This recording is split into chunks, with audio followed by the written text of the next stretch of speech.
40 વર્ષની ઉંમર પછી પ્રેગ્નન્સી તમે પ્લાન કરતા હોય તો શું ધ્યાનમાં રાખવું? આપ પ્રેગ્નન્સી પ્લાન કરવા માંગતા હો અને આપની ઉંમર 40 કરતાં વધારે છે તો તમારે રિપોર્ટ્સમાં ફક્ત AMH નહીં, તે સિવાય ડિટેલ રિપોર્ટ્સ કરાવવા જોઈએ, જેવા કે થાઇરોઇડ, HbA1c, પ્રોલેક્ટિન, તમારું FSH અને સોનોગ્રાફી કરાવડાવી અને તમારું એન્ટ્રલ ફોલિક્યુલર કાઉન્ટ કે તમારા ઓવરી પાસે કેટલા એગ્સ છે તે જોડાવવું જોઈએ. તમારી મિડ સાયકલમાં ગર્ભાશયની અંદર બરાબર લાઇનિંગ બને છે કે નહીં તે જોડાવવું જોઈએ. જો ભાઈઓ વિશે વાત કરીએ તો એમની પણ ઉંમર જો વધારે હોય તો ઉંમરની સાથે તેમના પણ સ્પર્મના DNA ખરાબ થઈ જતા હોય છે, તો એમનું સ્પર્મ DNA ફ્રેગમેન્ટેશન કરાવડાવવું જોઈએ. ખાલી સિમેન એનાલિસિસનો રિપોર્ટ નોર્મલ આવે છે પણ તે સ્પર્મની પણ ઉંમર વધારે તો છે જ, તો આપણે એનું DFI કરાવવું જોઈએ. હવે કુદરતી રીતે કેવી રીતે પ્રેગ્નન્સી રાખવી? તો 10,000 કરતાં વધારે લોકોને અમે કુદરતી પ્રેગ્નન્સી આપેલી છે.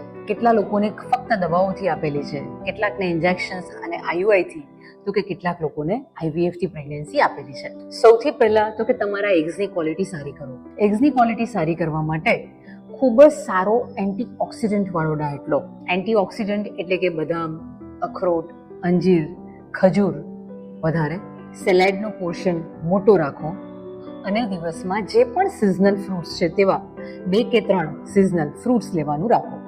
આપ જે આ બધા સીડ્સ આવે છે, શિયા સીડ્સ, પમ્પકિન સીડ્સ, એનો પણ ઉપયોગ કરી શકો છો. રોજ મિનિમમ 1 કલાક કંઈક હળવી કસરત કરો. તમને જે સૂટ થાય છે તે ગરબા કરી શકો છો, ડાન્સ કરી શકો છો, યોગા કરી શકો છો, સ્વિમિંગ, કશું નહીં તો ખુલ્લી હવામાં 1 કલાકનું ફાસ્ટ વોકિંગ, રોજ 15 મિનિટનું મિનિમમ પ્રાણાયામ, રોજની 8 કલાકની સારી ઊંઘ અને કીપ યોરસેલ્ફ હાઇડ્રેટેડ, એટલે કે રોજનું 3.5 થી 4 લીટર જેટલું પાણી.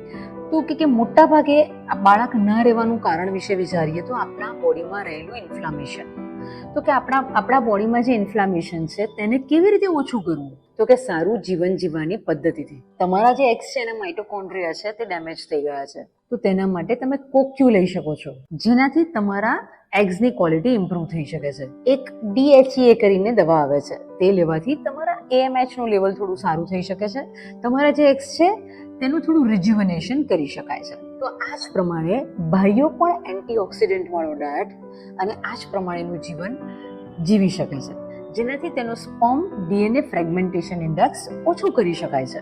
બાળક રહેવા માટે બંને ઇક્વલી જવાબદાર છે, સ્પર્મ અને ઓવમ બંને છે. યુટ્રસને સારું કરવા માટે શુગર ફ્રી ડાયટ કરો, જેનાથી યુટ્રસની અંદર લોહીનું ભ્રમણ તમે વધારી શકો છો.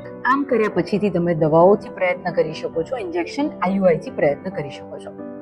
જો આ બધું કર્યા પછીથી પણ સારી ક્વોલિટીના ફોલિકલ બનાવ્યા પછીથી પણ જો પ્રેગ્નન્સીમાં કન્વર્ઝન નથી થતું તો IVF નો સહારો લઈ શકાય છે. IVF કરાવ્યા પછીથી પણ તમે પહેલા તમારાથી પ્રયત્ન કરી શકો છો. જો તમારો AFI એટલે કે તમારા ઓવરીમાં રહેલા ફોલિકલનો કાઉન્ટ સારો હોય તો તમે પ્રયત્ન કરી શકો છો.